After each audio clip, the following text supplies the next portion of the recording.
So what is this? Through our naked eye, it is very evident that it is an error block, error statement.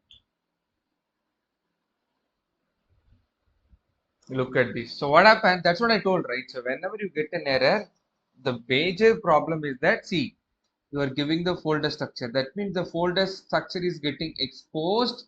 The line where you're making that is also getting exposed. Okay. As usual, last line of any error will be that type.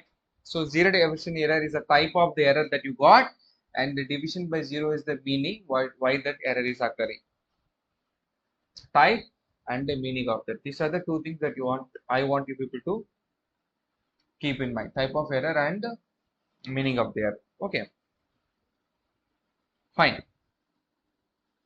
So this is what. So now these two line of code is error code. Now I'm going to take you through the exception, how to handle exception, and what are the nuances that I want you people to follow. Before that, I want you to keep in mind, in Python there is a base class called exception. This is what it is. E caps. Okay, exception. So under this exception only, we do have all kind of errors. We see a lot of error in day-to-day programming, right? Type error,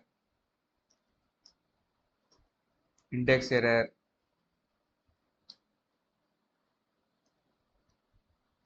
arithmetic error, all these error.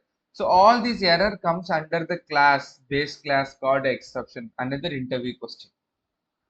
So under which base class all these exception comes into place? You tell them that under the base class called exception, all these errors comes into picture. Zero division error. I'm just giving you an example. There are a lot of errors. So the first point is that all the error that you see in day-to-day program, it's because of this parent class one. Okay, right.